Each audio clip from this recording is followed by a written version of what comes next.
Hello friends, TechManPat here. Today we're talking home automation. We're talking the SwitchBot curtain bots, basically motorized attachments to your curtains. And yes, they come in different types of curtain rods, square, round, smaller round. It seems to work very well. So big thanks to SwitchBot for bravely sending this for review.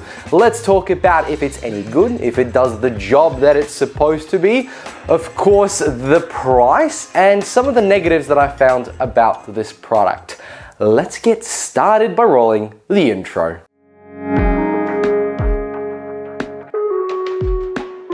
The SwitchBot curtain is a $149 Australian attachment, and if you want this to happen to a curtain splitting like a cinema curtain, then you need two of those, so that's $300.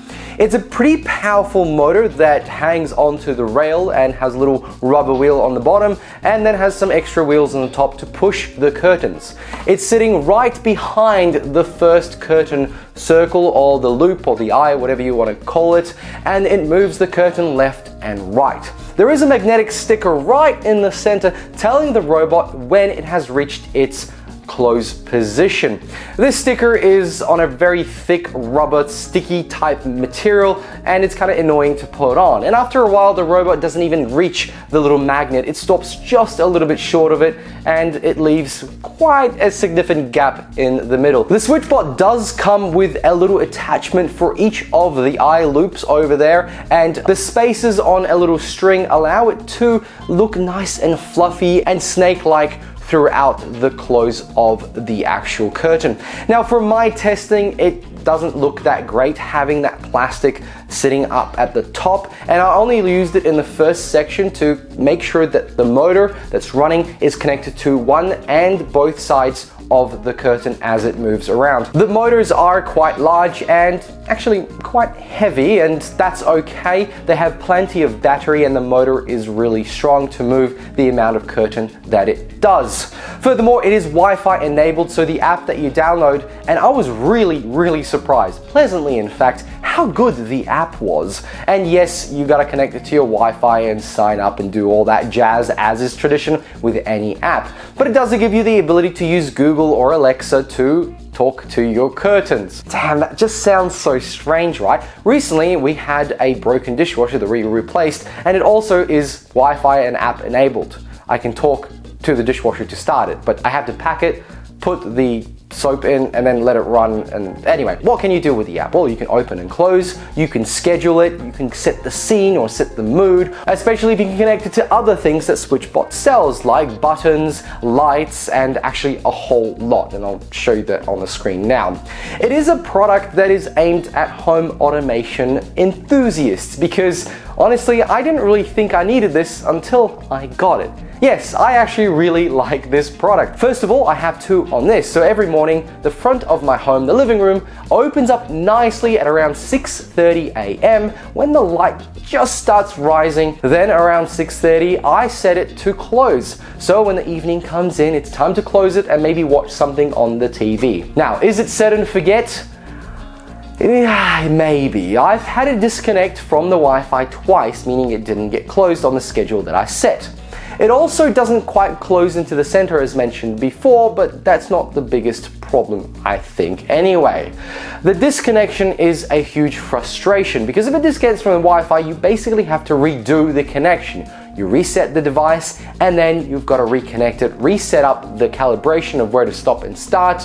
It does only take 5 minutes. It is a really quick and easy setup, and the guides included are really good, so props to SwitchBot. It is a very easy setup, but having to redo it every time it gets disconnected is a little bit frustrating. Now, in regards to compatibility, on the box it says a diameter of 15 to 40 millimeters for the rod and a circumference of 47 to 125 millimeters. But what you do have to take in consideration is the mounts to hold your rod. I have a mount in the center because it's a heavy rod and the actual curtains are quite heavy, and I have smaller holders in my bedrooms and this was a little bit too heavy for them. As I was mounting it, I bent the holders of the curtain rod. So be careful because it is a little bit heavy, and to actually mount it, you do have to pull on the rod because it does have a spring-loaded mechanism to hold onto the rod. So charging, and I bet you're sitting there thinking, Pat, oh my goodness, I have to charge another thing. Yes, it's USB-C, so it's a little bit easier, but again, I have to fiddle around, remember to charge it, it'll stop working. Well, hold that thought, because first of all, the battery initially lasted me multiple weeks, about 3 weeks actually, before it popped up that the battery was low. It uses the battery twice a day. But SwitchBot has a solution for that. They sent me the SwitchBot solar panel, and yes, it's exactly as you can imagine. It hooks up to the bottom USB-C with a clip that holds on really tightly, and it's on a stiff extension rod that makes sure that the solar panel is always facing the light or outside into the window. Then it has a bunch of settings once it recognizes that it has a solar panel, and it gets into position throughout the day to make sure it charges the battery. Since then, I've never had to charge one of those motors at all.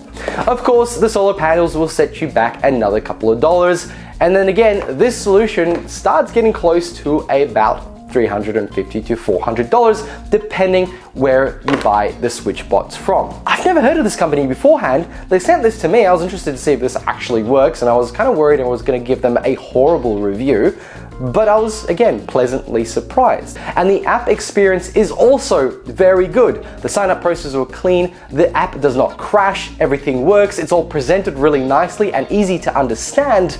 Apart from the robots disconnecting, the app worked really, really well. So if you're looking to get other automation products, the SwitchBot ecosystem is actually pretty darn good. But let's come back to the curtain bots. I think it's a particularly expensive product, $149, and you have to buy two if you want to do something like this. $300 is pricey for something that is not a huge problem to solve. Like, it's not saving the planet, but it's really cool. So if you see this product on sale and you just love automation in your home, go for it. I can highly recommend it. Apart from the disconnection issues, I ran into nothing else. And really the problem with it not closing is more of a curtain issue and having the rods right in the middle. And of course, that magnet is a little bit finicky with that sticker. So friends, big thanks to SwitchBot for sending this for review. Links below where you can buy it. Thank you very much for watching. Like and subscribe if you want to see more content like this, and I'll catch you all in another one. Bye!